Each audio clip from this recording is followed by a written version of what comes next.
That's my motto to life. If you're ever comfortable, get out of the comfort zone. Chase the uncomfortable is what I tell my students. I remember those losses, not my wins. I never remember my wins. You learn how to pivot. You learn how to lose.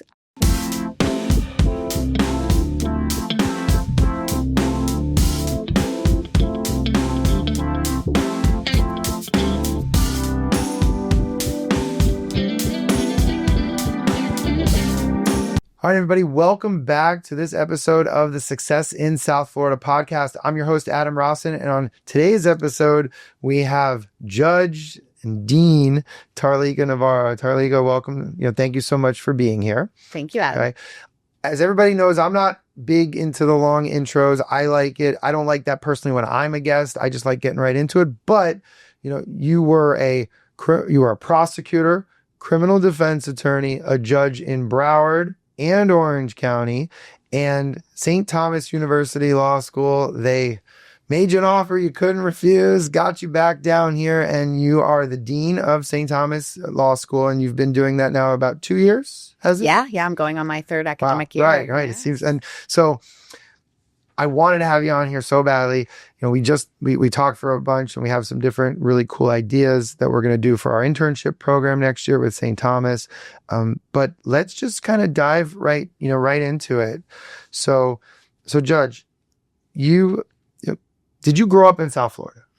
Central Florida, Lake Placid, very small town, 2 stoplights, approximately 2,000 population. So I'm a small town girl, but been in Miami about 20 years.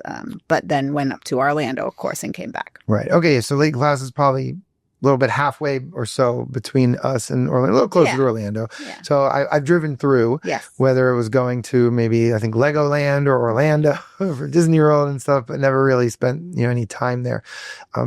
So what brought you to South Florida? University of Miami. Was that undergrad? Yes. Okay. So, and why did you choose UM? Well, I did a lot before UM. I went out to San Diego. I went out there to surf. I bartended out there. I pedicabbed. I worked and I went to community college. So a lot happened between high school and UM. But UM, because it had the best broadcast journalism degree and communications, at that time they had their own station. And that's what I wanted to do. So I chose UM. Okay. So let's kind of talk about that and just growing up. Were you in Lake Placid for high school? Or did you move? No. So I have a very unique story. My mother married a rancher and moved me to LaBelle, Florida, on a ranch. And it was about an hour in and an hour off the ranch. So traditional school was not plausible. So I was homeschooled for a year, and then I decided to go to boarding school at IMG Academy for golf and tennis. And there, it was before the times where you could go do online schooling. And so I would hop around to a different school every year that would accommodate my travel schedule for golf and tennis. So I literally attended a different school from 6th grade to graduation. Wow. I ended up graduating early in my about 11th grade year and just went to college. So what was that like where you're growing up on a ranch and then you're excelling at sports, but they're individual sports. And then you're constantly having to change schools, a combination of homeschool and change schools. That was obviously a much different childhood than me and most people. So what was that like, and what lessons did you learn from that? Well, you learn how to pivot. You learn how to lose. I played Anna Kournikova, Maria Sharapova. The Venus sisters would come for the summer. This is one of the best academies in the world. And so I consistently was losing because you play up, right? You're always playing the next best player. So it humbles you very early on. I learned how to train like an athlete, and something that I bring to my students now these days for our bar prep program. I try to simulate everything that they're going to experience at the Florida bar, nutrition. We make sure that we feed them what they're going to be fed on the day of the bar exam. We make sure that we have the same air temperature as, the bar. We make them cold. We do just every single thing they're going to experience. So that type of athletic training has certainly helped me in my career and how I have really approached my life and career. So this is so interesting to me. And I want to really, maybe in a few minutes, we'll really go into the mind of an athlete versus the mind of an academic, and how can you bridge the two together. So we'll hold that, because I want to, I want to go into that. And I think that's going to be really exciting to go into. But before, so now, did you have any siblings growing up? I did. I have many. Both of my parents were married multiple times. And so I have a collection of 7 stepbrothers and sisters, half brothers and sisters. So I do have quite a large family, and I'm very grateful for that. And growing up, were they with you on the ranch and things? Because, there's a difference between individual sports and team sports. So I also want to just kind of get into, how did you learn to really be a part of a team when in golf, and sure, you can have the golf team and the tennis team and maybe sometimes doubles, but it is a different mindset than, let's say, football or basketball or soccer. So did you learn that at that age as well, or is that something you had to learn and adapt later in life? No, I think you're absolutely right. Growing up playing tennis and golf competitively makes you like a solo, like you approach everything that way. I think the team mentality probably came in. IMG teaches you not only how to perfect your sport, but how to, at a 30,000-foot view of what an athlete is in society. How they teach you so much more than how to train like a tennis player. We were there with soccer players, tennis, golf, but now they have everything, basketball. And so they teach you as a group how to function together, live together, eat together, train together. I mean, we would wake up Saturdays and Sundays at 5 a.m. And I think that's all of that training and conditioning together makes you part of a team, right? A winning team. Yeah. Did you ever beat any of those famous tennis stars that you... Did I ever beat any of those? Well, I mean, yes, I probably won a set or right. a few. But no, it's continuously playing up. Once you beat them, you'll never play them again, really. I mean, you may play them a couple times, but Nick Bollettieri would constantly challenge you. So you were always playing above your league, I just love that. That's my motto to life. If you're ever comfortable, get out of the comfort zone. Chase the uncomfortable is what I tell my students. Now, how do you simulate that for your students? Because that's something I wholeheartedly believe in. I was a high school basketball coach for 10 years. I coached at a bunch of different high schools, but spent 4 years at American Heritage. We won a state championship there. We've played IMG. 1 or 2, I think 2 of my players ended up taking a prep year at IMG. I've coached against some NBA players. And so we're always, I'm bringing that to the law firm of exactly what you said, getting out of your comfort zone. I think it's so important, but not a lot of people are used to that, especially people who were not. There's a difference between playing youth sports for fun and all of the amazing lessons that you learn. But I think getting out of your comfort zone, you really only learn when you're playing ultra competitive sports. So how do you bridge that ultra competitive sport nature to let's talk about to academics, whether it's dealing with the administration or whether it's dealing with the students? Yeah. Well, it all comes down to failing forward, right? You learn from your life lessons. People ask me, I've tried over 100 non-jury and jury trials. What do I remember? Losing. Absolutely. Okay. Every single loss, every single defendant that I did not, succeed for. I remember those losses, not my wins. I never remember my wins. And so that transitions into the classroom. I constantly tell my students, get either at the public defender's office or the prosecutor's office, public interest, get your trials in, get into the courtroom, and then move. You're never going to be ready to move, but you have to. Like, I was never ready. I was not ready to be a judge. I was not ready to be a dean. And you get there and you level up and you play up and you think outside of the box and you do things different. And that's why you start winning, right? Because you're perfecting what you're going into. And I think especially in the law, it's the ready, aim, aim, aim, aim, fire.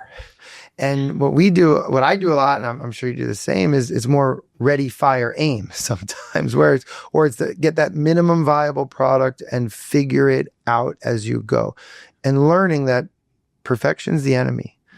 Nothing's going to be perfect. No, we want to strive for it. We want to get better, but let's just get things done and have it done at a very high level and then iterate, learn, make it better as you go. Progress, not perfection. All the time. That is my saying to my leadership team every week. It's progress over perfection in all that we do. But how do you get people that have been very successful in their bubble and you're coming from outside their bubble to trust you and to buy in and change their behaviors because their subconscious takes over and wants to hold them in their comfort zones?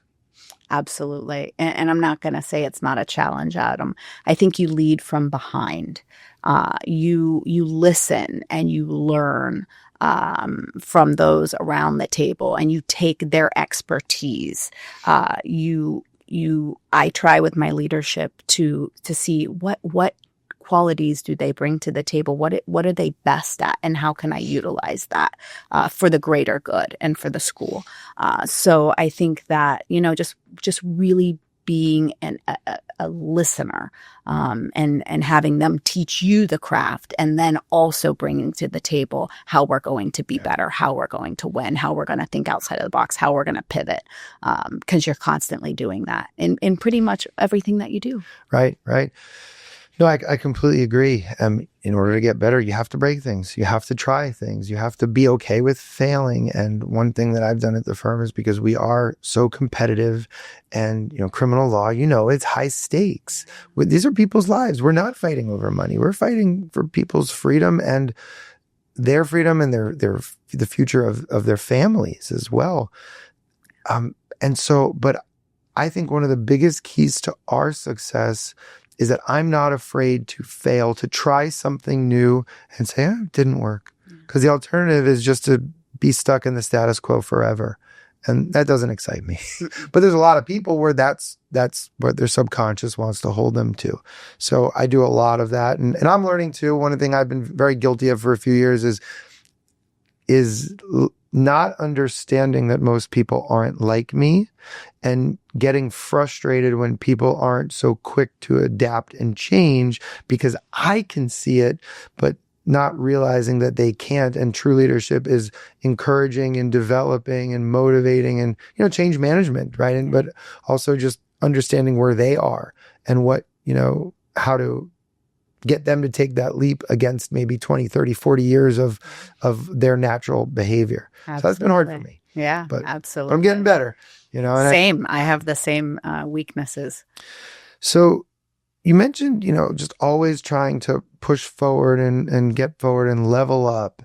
That's something that, again, just like me, I remember when I won a state championship, it was March 1st, 2014.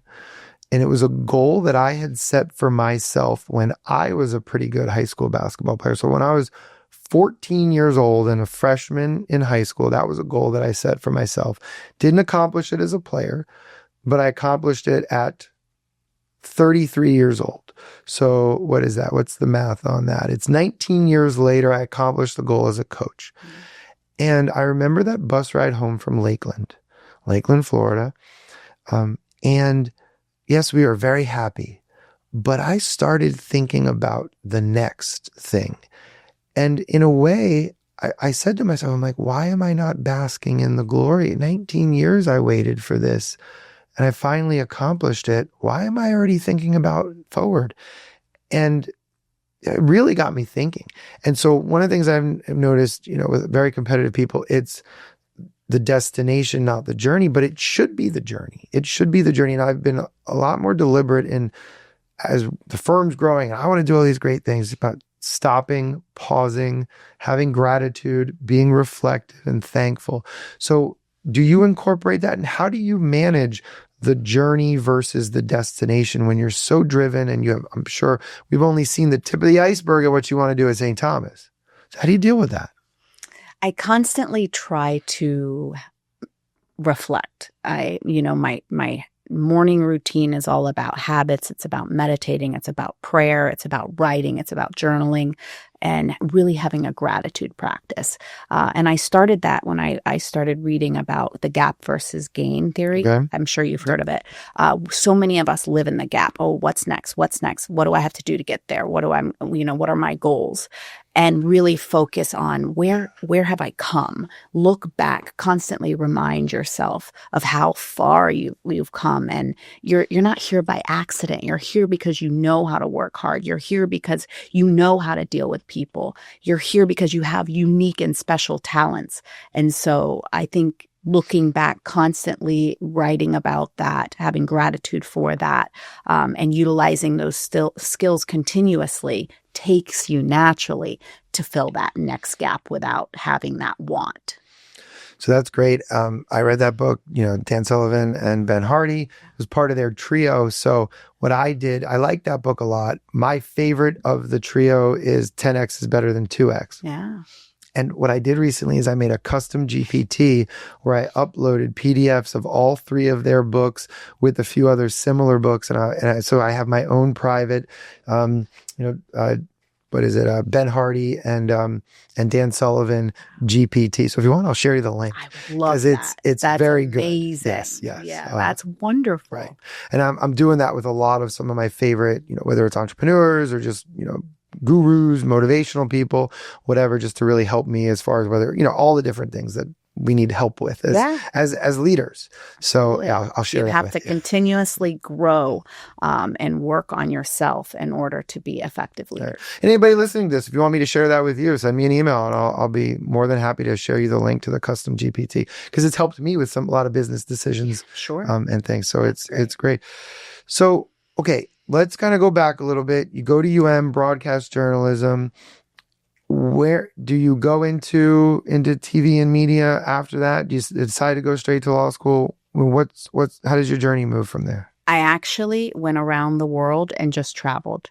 I lived from village to village in Central and South America with my backpack, and I just hitchhiked from village and taught English in little villages, and then I would surf different breaks, and I was just living one day at a time, and I had absolutely no intention of going to law school. So I have the most, unconventional, law school path that many don't quite understand as lawyers. I never thought I would be a lawyer. Did you get pushback from friends or family when you said, hey, this is what I want to do? No, both of my parents were missionaries. So they were all about go travel the world. And this is before cell phones. I didn't even have a cell phone when I did this. Wow. So I literally had that ticket that you would get punched. Now I'm really dating myself. To travel, or you would hop on and hop off. Right. I don't think they have that anymore. But it was airfare, and so I had that. I had my backpack, and I just wondered, and it was probably the one of the best times of my life. Obviously. How many years did you do that? 2. Okay. What's the best lesson that you learned from that experience? Wow, so many. You learn how to, again, be in the uncomfortable, live in the jungle, sleep in the hammocks, I think be fearless.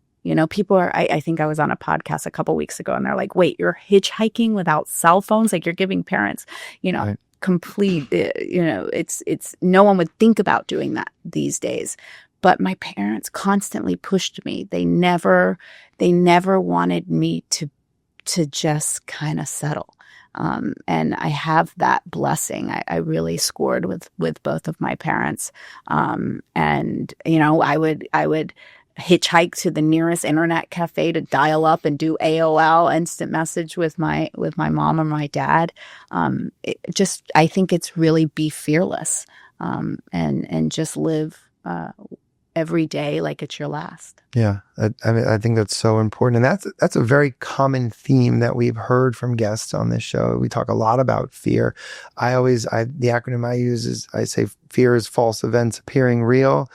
And, fear leads to anxiety and stress. And it's all these things that you think is going to happen. And I think most people tend to, I can't say this word right, but catastrophize things. Is that the right way? Okay. Thank you. Thank you, Heather. Heather's in the background, as our producer. She knows. But I catastrophize things. Most people do. And I've been so deliberate to say, never has the worst thing ever happened to me, or the thing that I thought was going to happen.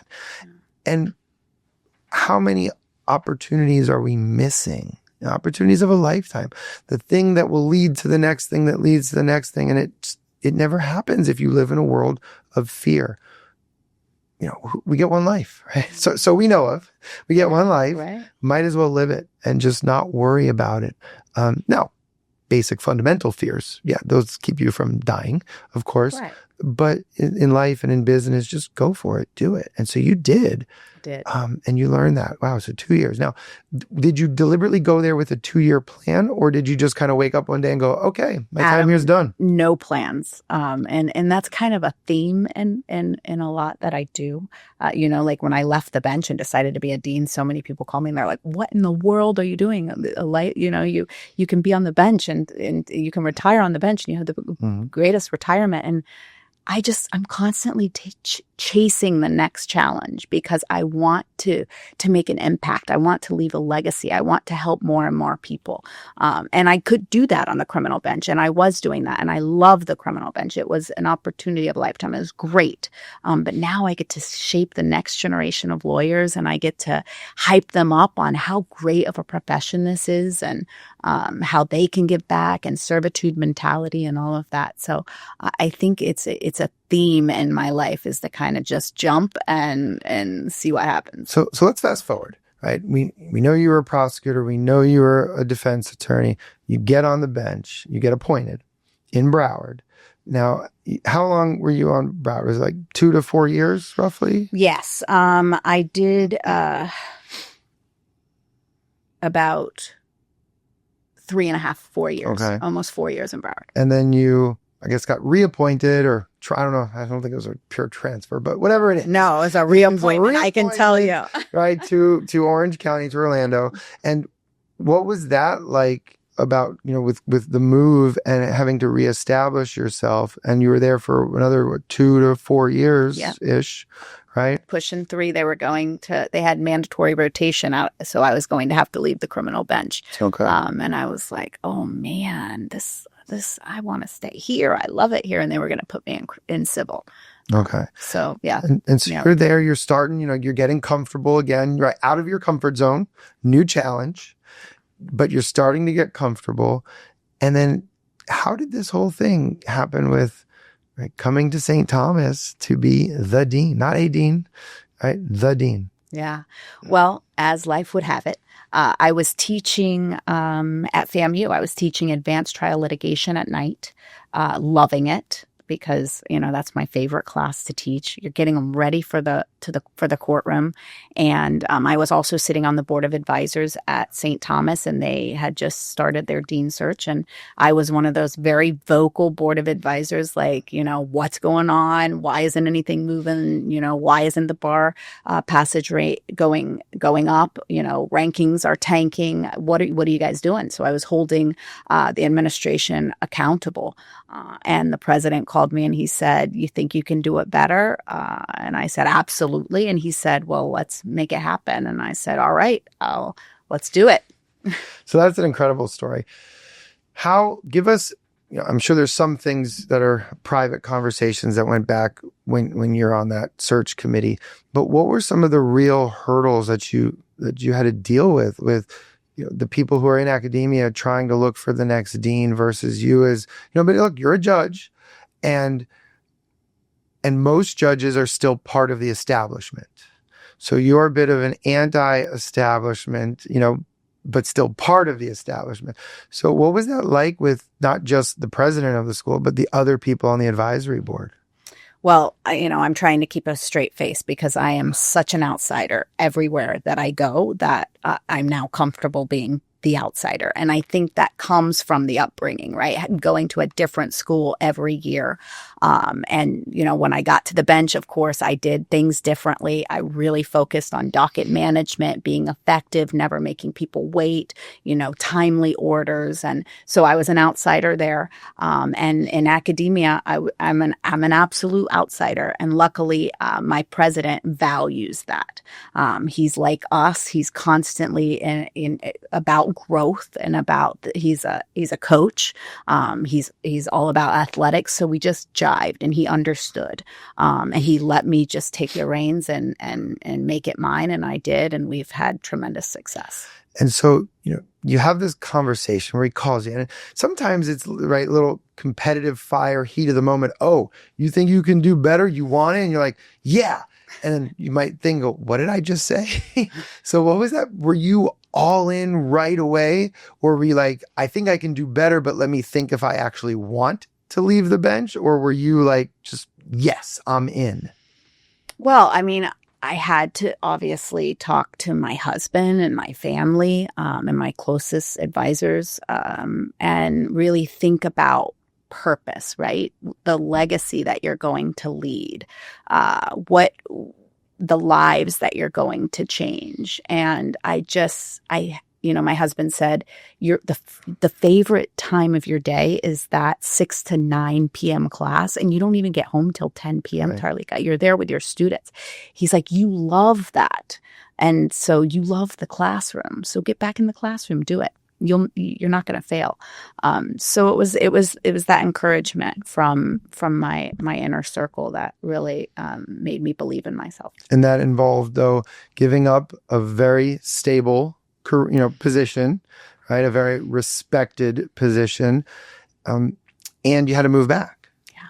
Right. And so, but through those conversations, you decided to go for it. Yeah. Yeah, absolutely. Right? Did fear play a role in, or by this point in your life, you're just like, nothing? Of course. I'd be lying if I wasn't scared, but I think I'm so comfortable in that fear environment that I start to thrive in it. It's almost like survival mode. So you work really hard. And I'm not going to say, people are like, what's your work-life balance like? It's like, it's a term I don't use because I eat, sleep, and breathe what I do because it's part of my life. All of these students, they're my kids. I want to make sure that they succeed, and I do everything that I can to do so. Yeah, I hate work-life balance, that phrase. I like work-life harmony because if you're passionate, then it's all part of your life. They're harmonizing together. I was on a podcast yesterday. What did I do yesterday? Well, I had some meetings in the morning. I drove down to Miami to meet with a very well-known lawyer and law firm down there. I was on their podcast as a guest. His name is Jeff Bast. He's amazing. He was on Success in South Florida. Now I was on his podcast. He's a commercial bankruptcy attorney. He's also in Entrepreneurs Organization, which I'm in. He's also the group leader for Provisors, which is a networking group that I'm in as well. And he's doing all those things. And him and his partner are asking me these questions. I'm like, guys, this isn't work. Like, I get to come hang out with you. I'm going to be in Miami. And then I have my EO forum, which is basically my mini board of entrepreneurial advisors. And we had a 4-hour meeting and then went to dinner for 2 hours. I got home late. I was tired. I missed my wife. I missed my kids. But that was fun. That was an amazing Wednesday for me. And so I don't go home and go, oh, this is so terrible, or work-life balance. No, this is fun. I enjoy it. Yeah, it's called being in alignment. Yes, yeah. yes. So I use the term work-life blend because it really should blend together. And if you're in alignment, everything fits. And I'm in alignment. This episode of the Success in South Florida podcast is brought to you by the Rossen Law Firm. We're more than just incredible lawyers. We genuinely care about helping good people when bad things happen. We have over 1,000 5-star reviews and a proven track record of fighting for people in our community. If you need trusted legal help in South Florida, start by calling the Rossen Law Firm today, 754-206-6200. That's great. And so do you talk to the students at St. Thomas about this? Because I know most law schools, it's big law, it's grind, it's learn to bill, it's the institution of law.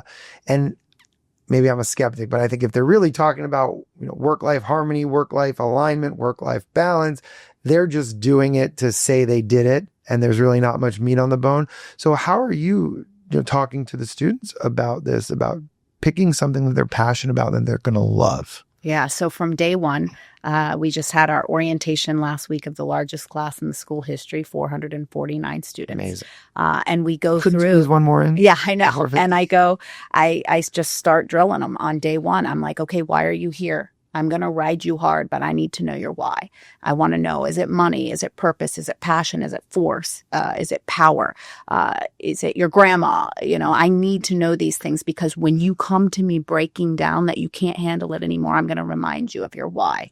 And so we start talking about purpose very early on. And that's how I speak to them. And I train them, like I told you, I train them to be athletes. And I also want to lead by example. So I tell them right away, I wasn't ready to be a prosecutor. I wasn't ready to try my first case. I wasn't ready to be a judge. The first day I walked out on the bench with that black robe and everyone stood up, I wasn't ready for that. And you're like, wait, for me? Yeah. I was. And I wasn't ready to be the, chief operating officer and chief academic officer of the largest law school in the state of Florida, run a $17 million budget, manage, over 200 faculty, staff, and administrators. I wasn't ready for any of that. And so follow me, chase the uncomfortable, be great in what you do every single day. And then you don't have to set the goals. They come get you. Let them come get you. Let them wine and dine you and court you for your next position. That's so inspiring and so different than what we see in leadership positions in law schools, in undergrad, in academia. So you come in as this outsider. Was there any pushback from the same committee that you were on? Yeah, we definitely had pushback. Of course, I was not qualified enough as a judge and as a practitioner and former prosecutor, defense attorney to lead the next generation of lawyers to many in the world of academia. They have their doctorates and they write about theory and what we're supposed to be doing, but none of them, not none of them, but many of them just haven't practiced. But most... The ivory tower. Yeah, the ivory tower. And I don't like to use that term because I'm so grateful for the faculty now that I have. They support me and they really are the lifeblood of our institution. And I was able to really mold and shape that faculty now. So I don't use those terms. But of course there was pushback. There's always pushback everywhere I go. Like I say, I constantly go back. Every school that was different, middle school and high school, and going out to California and coming back to UM and then going and traveling the world and being in a different village every so often, is I'm constantly an outsider. I'm used to people not liking me or not accepting me, and I'm okay with it. Yeah. Wow. Okay. So how much before school started did you get the job? A week. Okay. So you guys were literally planning to start the semester without a dean, and then they're like, "All right, let's do it." I mean, is that? Well, it's a long. Well, it was a process. It's a long right? process. You finally got approved a week before. What was your first year like? Because there's the learning curve. It's like drinking water from a fire hose. Okay. And did you have any mentors or anybody say, "Listen, Tarlika, let me assist you, let me help you," or were Were there some people that maybe were out to get you or sabotage you? Oh, I had so many people out to get me. But again, I'm used to that. That's okay. I was in need of mentors. And so I was calling everyone I know. Do you know a dean of a law school? Like a real dean of a law school, just the head dean. And so, I found a few, and I'm blessed to have found a few great mentors. But like I said, I'm doing things very different. I'm shaking it up, because I think it's important that we teach these kids how to think and not indoctrinate and not tell them what to think, and also prepare them for both sides of any argument. Right. I don't think law schools are doing that. They're constantly indoctrinating, and the professors, they have their agenda and they're just not seeing any other way. And so it's important for me to teach them, like when we were defense attorneys or, prosecutors, we always prepared our case from the other side. And so that's what I try to teach them now. And that's how I really approach it. So it's so funny because I do the exact same thing in American Heritage. I'm entering my second year teaching criminal law and criminal procedure, and I have sophomores. Now my students are brilliant. And, but I wanted to do real life practical stuff with them. And high school these days, especially at a school like American Heritage, right? They're so stressed about academics and where they're going. Now, look, I have to fall within my rubric because I'm not in charge like you are. But I told them day one, I go, we're learning about how to think, right? I am not testing you on memorization. I don't care about that. We are analyzing. And yes, I have, and the program is amazing. So we're doing Socratic method.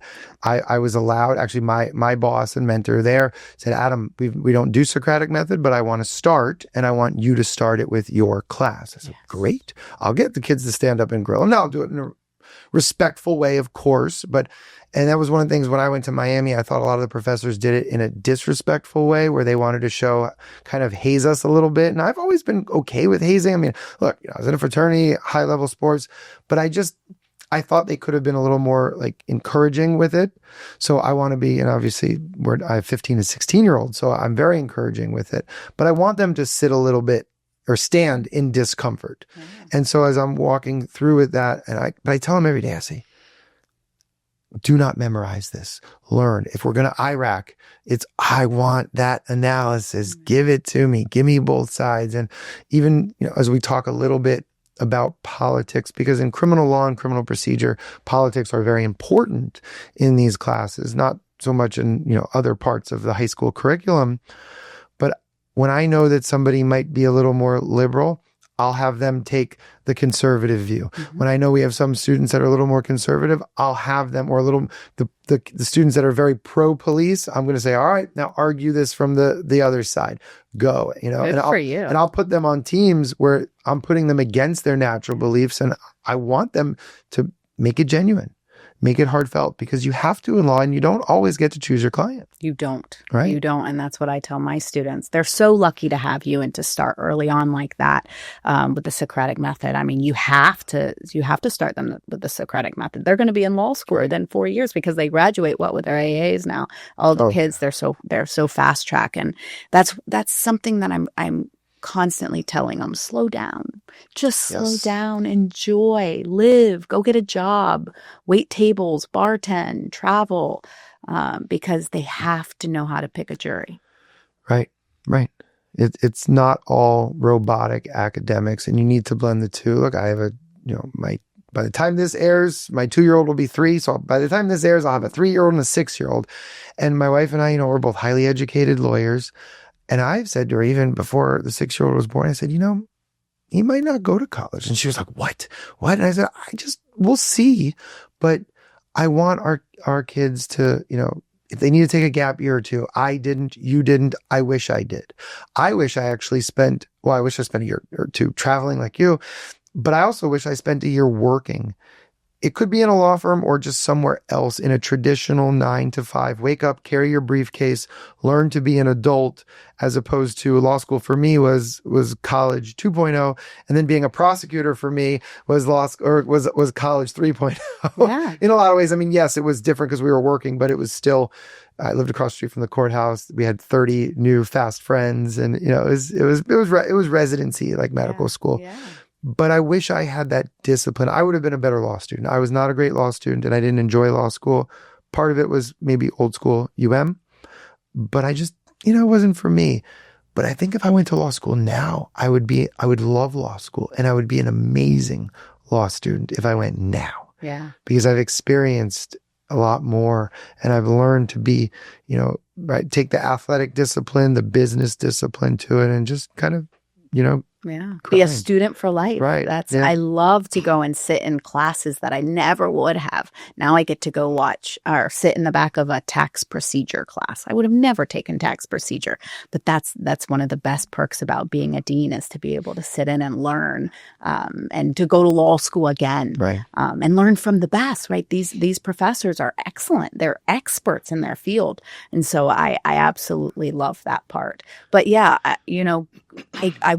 I want my students, and the ones that come for years to come, that they have real life experience, because this is a second career for me. I was in real estate. I sold mega yachts. I built marinas. Like, I went to law school to handle my own closing, so I didn't have to pay the attorneys. Right. And I just fell right into criminal law. I just loved it so much. But, that business background is what got me my first appointment with Senator Scott, who was the governor then. And I sat down with Senator Scott, and I was like, listen, I'm a businesswoman. Like, I'm here to bring to the bench my business background. I don't want businesses paying when they don't have to. I want effective docket management, streamlined trials, that type of thing. So everything that you do makes you better at your next job. Absolutely. And so now, as the dean, you can just audit a class or kind of watch. And I know you're very hands-on. So throughout the course of your first year, now you're on your third, which areas were some of the biggest challenges? Was it recruitment? Was it, holding maybe the professors a little more accountable? Was it culture, leadership? What were your focuses? It was turning the ship. Definitely turning the ship. It was getting the buy-in from the faculty and the leadership to believe in you, that you knew what you were doing, because technically, I didn't have academia experience. I taught at night as an adjunct, but that certainly doesn't qualify you to run a law school. So really getting the buy-in from your faculty and staff. I think the students already, believed, because they had followed me and they had seen where the career that I had chosen, and so it wasn't as hard with the students. But I am extremely hands-on. I sit in classes. I go down. I sit in the breezeway. I chat with the students. I want to know what do they want to do? What makes them tick? And I think being so hands-on really helps you through those growth periods. Right. Now, how did you do it with the professors, though? Did you have certain town halls, lunch and learns? Did you meet with them individually? Or was it just, I'm going to be me and I just need time? I think it goes back to listening and letting them shine, letting them know that I'm here to make things better, to help them with make the school rise. Rising tide lifts all boats, right? And Right. So I had many professors that had been there 30, 40 years. They'd had seen so many deans, and letting them know, we're going to do things very different. Bear with me. Help me help you. And, I think just over time and many, many individual meetings with each one of them and just listening to them really helped a lot. Wow. All right. So as soon as right around the time you become the dean, this great thing called ChatGPT comes, well, it was out before, but version 3 comes out. Yeah. Okay. What was that like? Yeah, we're still tackling AI. That's one of my number one let's see, challenges every day in the classroom. But I want to make sure that we're on top of it and that we're teaching our students how to utilize it, because the firms that they're going into, like yours, are going to use AI. And so it's just like with the internet and the phone, like you said, and when you entered University of Miami, they didn't let you have LexisNexis. Right. Yeah. And so that's the same thing. It's like we have to teach these students how to utilize the tools that are going to be available for them in the next 20, 30 years. And so really just staying on top of that and being able to change. And like yesterday, I was on a 2-hour workshop about students in AI, and there was a student on there who had built his own AI platform just for law students. And I just thought it was brilliant. You just have to be able to pivot and constantly change. But the legal industry is slow to change and adapt.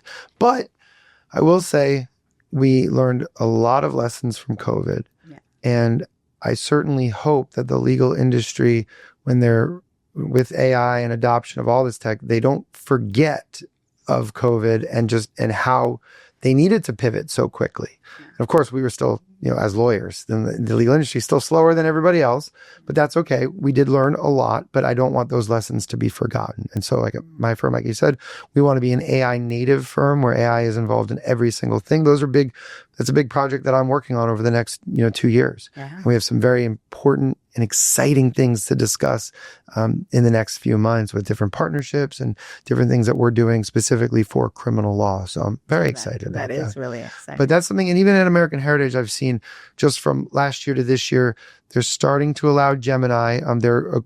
Everything they do is with Google, Google Classroom. They're very tech forward, but they're also very traditional, and you need to learn the skills. So they're starting to open up a little bit with Gemini and different things, but and I have to kind of balance what I'm allowed to do as a teacher of an honors pre-law program versus who I am in the law firm and elsewhere. But I'm all for it. But you have to still have the underlying skills. You have to understand the concepts. You have to, because it's going to make you better. It's going to replace a lot, but I still think lawyers are not going to be replaced. They'll just be more efficient and better. The human interactions, the thinking, and the people that can use AI will be light years ahead of the ones that don't embrace it. Yeah, absolutely. And, they're not who's going to respond to the judge when he's grilling you, your motion? Not AI. Right. So you better know the ins and outs of your argument. And that's a great example right there. AI can challenge you. They can, tell them you want to take the opposing side of this argument, and then that AI data will just, start drilling you. And so I try to teach my students how to utilize those tools to make them more effective. Right. And the mock trial and the moot court skills and, all those trial ad skills are so important, because that's going to be very difficult to be replaced. Yeah. Absolutely. We may have, AI, the AI humanoids in court one day. Hopefully not. Hopefully it doesn't go there. No. But if it does, that's probably a long, long, long ways away. But what are you seeing when you talk to other deans of other law schools about AI and some of these things? Are they forward thinking as well, or are they still holding on for dear life? It's certainly a cross section across the nation. It depends what state you're in. I think in Florida, we have good progressive deans who are thinking about the next 20, 30 years and how to make our students more efficient in the legal profession. But, I just got back from New York with all the deans across the country, and, learning from a dean in Alabama and learning from a dean in Mississippi is different. They're definitely have a different approach to the practice of law and legal Texas education. Versus California. Yeah. Right, versus New York. Probably very different. Yeah. Wow. That's really exciting. So now, as you're embarking on year 3, you just last week, you had orientation week. That's so exciting. What are some of the new initiatives or challenges that you're expecting in this year? I think AI is certainly top of the list on the challenges that we're going to expect in the next 3 to 5 years, and really creating ethical lawyers to be able to work with these platforms, and teaching them, morals and ethics and tools that, that they are going to be able to transition into the legal profession. So certainly that's one. Another is certain, bar prep is always, I want to be number one. I want to be number one. I'm very competitive. So having that continuous momentum that we're experiencing. I don't, like I told you, I don't recruit. I just stopped that altogether, and started just really being more present on social media and reaching the students without the middleman. And I think it's doing quite well. We have experienced record growth 3 years in a row. We have a wait list just for next year now. Wow. And I'm meeting with high schoolers who want to come to St. Thomas. And so it's really exciting. But yeah, rankings, bar prep, AI, and mental health and wellness for our students is top of my list. Right. When I left the state in 2008, I didn't think about a brand. Yeah. I was thinking about, well, I need clients and money to survive. Luckily I was 26, so I was like too dumb to fail in a way, meaning, I wasn't married, no kids. I was used to living off of a low salary by being a government worker. I just had, to pay for the bare necessities, my student loans, and of course, money for some fun. But that was it.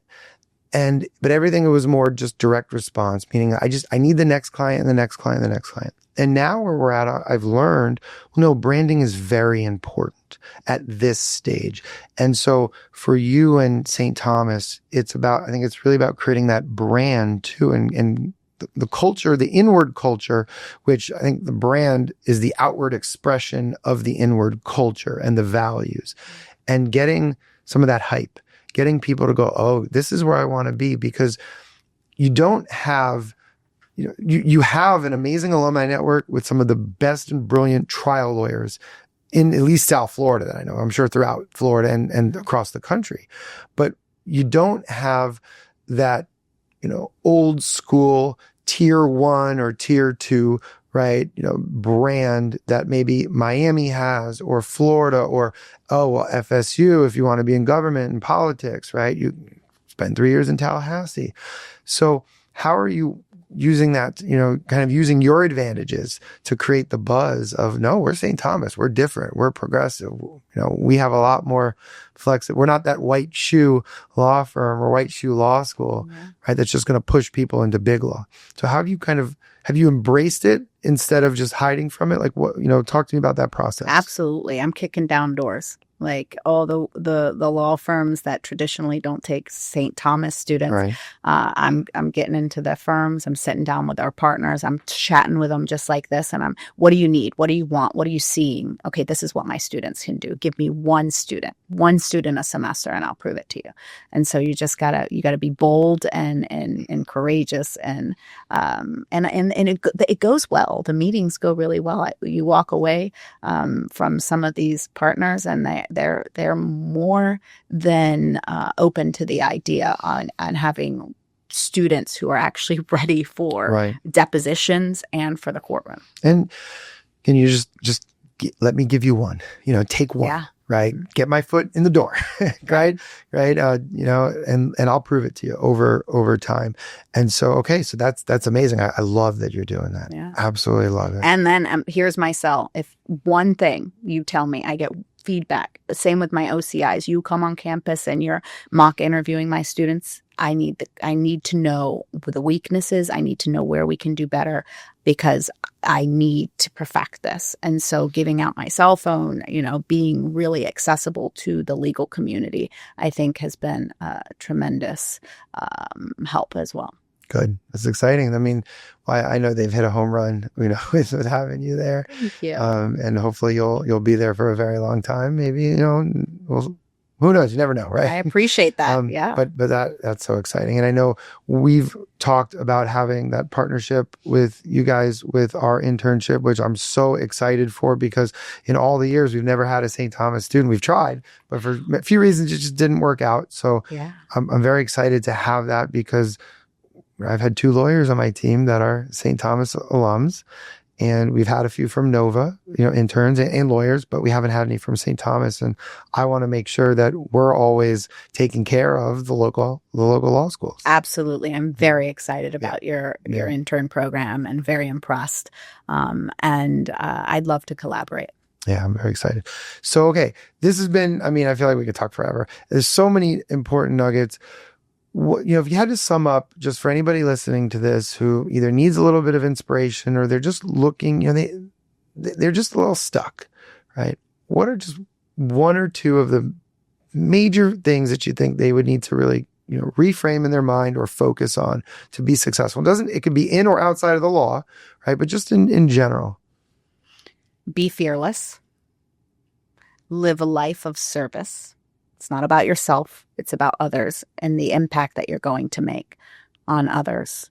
And really know yourself and continue to grow and make a change. And that's how I live my life. I couldn't have said it any better myself. So what's the best way for anybody listening to this or watching this to get in touch with you? All over social. Instagram. I'm not on TikTok. I can't handle another platform right now. But you can reach me. Everyone can find me, or St. Thomas, our website. And I'm still have the same number that I had when I was a defense attorney. So I still get those calls. I'm not hard to find on any of the platforms. Perfect. Well, Judge Navarro, Dean Navarro, Judge/Dean, whatever. Thank you so much for being here. This has been absolutely amazing. I really want everybody, I encourage everybody to listen to this 2 or 3 times, because thank you, Adam. It's so powerful what you said. And I think if anybody just follows your blueprint, success is there. It's easy. It's hard to do, but the path is easy. You have to know it, and you have to have faith. Yeah. Right. Absolutely. And get past the fear. So thank you so much. This has been absolutely amazing. Appreciate it. It was a pleasure. Thank you. Thank you.